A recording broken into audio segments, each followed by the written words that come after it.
ហើយអានេះប្រភេទទៅពីមវែងសម្រាប់បាញ់ត្រីបាទនេះកម្លាំងវាខ្លាំងដល់ខ្លាំងក៏ស៊ូដាក់មកជាហៀង4ខ្សែបាទនេះមានប្រហោងវាយើងសោកនេះមកចូលនេះមកយើងត្រូវចងក្បួចទៅនេះវាទៅចងនេះចានេះខ្ញុំគាត់ដាក់ឧទាហរណ៍ទេបាទអានេះគឺមានជំរើសច្រើនសម្រាប់យើងចងកស៊ូកន្លែងនេះយើងចងយ៉ាងម៉េចក៏បានដែរប៉ុន្តែជំរើសដែលល្អស្រួលយើងគ្រាន់តែញុកអានេះចូលមកញុកកស៊ូនេះចូលមកយើងចងអានេះជាប់គ្នាមកបាទរៀងវាបែបនេះមានដុំមានខ្សែស្រាប់បាទមានដុំមានខ្សែស្រាប់ហើយគឺខ្សែត្រេះ50ម៉ែត្រទៀតបាទថែមខ្សែត្រេះ50ម៉ែត្រទៅលើបន្ថែមមួយឈុតហ្នឹងធូរថ្លៃទេបងប្អូនមួយឈុតនេះតម្លៃវា$25បាទមួយឈុតនេះ$25មានដុំនេះមានកស៊ូ2សម្រាប់មានខ្សែត្រេះថែមហើយនឹងគ្រាប់ព្រួញបាទគ្រាប់ព្រួញចំនួន4គ្រាប់បងប្អូនគ្រាប់ព្រួញមក4គ្រាប់បាទ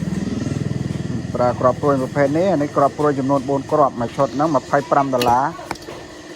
បាទ$25បងប្អូនហើយនឹងឈុតបាទឈុតតាំងពីអើមអើយ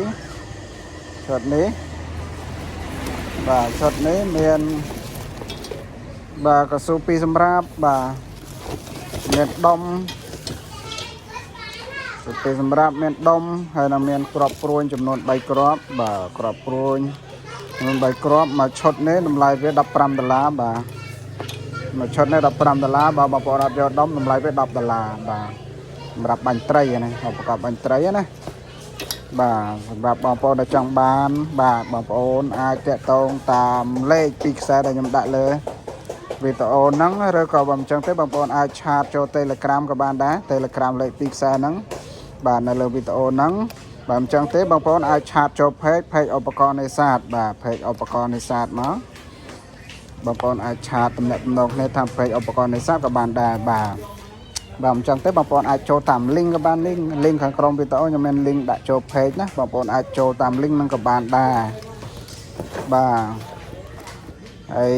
អីវ៉ាន់សម្រាប់ខាងខ្ញុំគឺអីវ៉ាន់ជួយទូទៅគឺអីវ៉ាន់ផ្ញើតាមវរៈបន្ថែមហើយអីវ៉ាន់ទូទាត់លុយមុនបាទទូទាត់លុយមុនអញ្ចឹងបងប្អូនច្បាស់មិនច្បាស់អីបងប្អូនអាចឆាតចូល page ឧបករណ៍នេសាទមកដើម្បីមើលព័ត៌មានបន្ថែមបាទអរគុណបាទ